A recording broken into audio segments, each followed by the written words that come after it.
नमस्कार साथियों, आपका स्वागत है हमारे YouTube चैनल एनी एस्ट्रो में। और आज मैं आपको बताऊंगा कि मृत्यु के बाद 1 घंटे तक होती है ये 7 घटनाएं। बेचैनी और घबराहट से अचेत हो जाती आत्मा। मृत्यु जीवन का वह सच है जिसे कोई मिटा नहीं सकता है।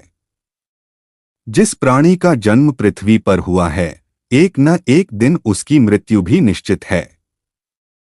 मृत्यु के बाद शरीर नष्ट हो जाता है, इसलिए उसे जला दिया जाता है या दफना दिया जाता है। लेकिन आत्मा कभी समाप्त नहीं होती, बस एक शरीर से दूसरे शरीर में रूपांतरित होती रहती है। शरीर नश्वर है और आत्मा अमर। इसलिए कहा जाता है कि शरीर नश्वर है और आत्मा अमर है। इस विषय में गीता में भगवान श्री कृष्ण कहते हैं कि आत्मा अमर और अविनाशी है, जिसे कोई शस्त्र काट नहीं सकता, पानी गला नहीं सकता, अग्नि इसे भस्म नहीं कर सकती और वायु इसे सुखा नहीं सकती। आत्मा वह है जो कर्मफल के अनुसार एक शरीर से दूसरे शरीर में भटकती रहती है। लेकिन क्या आप जानते हैं कि जैसे ही किसी की मृत्यु होती है तो 1 घंटे तक आत्मा के साथ कई तरह की अजीबोगरीब घटनाएं भी होती हैं। इन घटनाओं से आत्मा बेचैन और घबराहट से अचेत हो जाती है।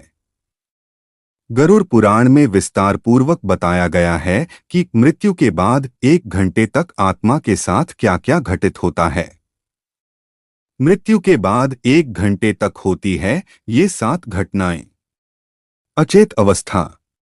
मृत्यु के बाद जब आत्मा शरीर से निकलती है तो कुछ समय के लिए अचेत अवस्था में रहती है। यह कुछ इस तरह का अनुभव होता है जैसे कोई मनुष्य बहुत परिश्रम करने के बाद खुद को थकाथ का साया गहरी नींद में महसूस करता है, लेकिन कुछ समय बाद फिर से सचेत हो जाती है। सामान्य सा व्यवहार। मृत्यु के बाद जब आत्मा शरीर से निकलती है तो उसके साथ क्या घटित हुआ है इस बात का अनुभव उसे नहीं रहता। इसलिए जब आत्मा शरीर से बाहर आ जाती है तो उसके बाद भी वह पहले की तरह ही सामान्य व्यवहार करती है।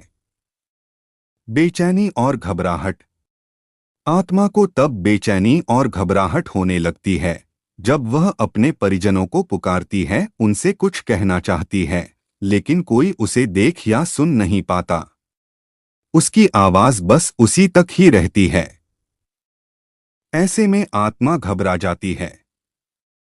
ऐसा इसलिए होता है क्योंकि व्यक्ति केवल भौतिक चीजों को ही देख पाता और महसूस कर पाता है। सांसारिक माया।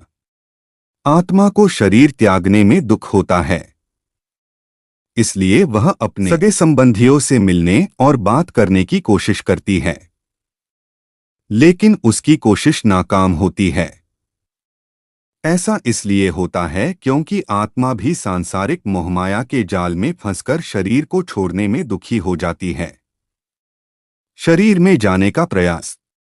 आत्मा कई सालों तक जिस शरीर में रहती है वह फिर से उसी शरीर में प्रवेश करने का प्रयास करती है, लेकिन यमराज के दूत उसे शरीर में प्रवेश करने से रोकते हैं।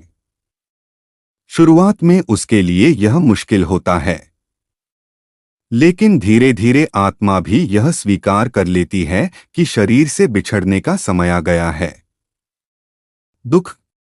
मृत शरीर से अलग होने के कुछ समय बाद आत्मा अपने कर्मों को याद करती है। इस दौरान खासकर उसे अपने बुरे कर्म याद आते हैं। वह अपने परिवार वालों और संगे संबंधियों को रोता बिलखता देखती है और याद करती है कि किसके साथ उसने क्या अच्छा या बुरा किया। इसके बाद आत्मा यमलोक के मार्ग की ओर चल पड़ती है। कर्म के अनुसार नया जन्म। यममार्ग में पहुंचने के बाद आत्मा को उसके कर्म के अनुसार नया जन्म मिलता है। कुछ आत्माओं को तुरंत ही नया जन्म मिल जाता है तो वहीं कुछ आत्मा को इंतजार करना पड़ता है। आज की वीडियो कैसी लगी कमेंट बॉक्स में जरूर बताएं, और वीडियो अच्छी लगी तो वीडियो को लाइक करके चैनल को सब्सक्राइब जरूर करें। धन्यवाद।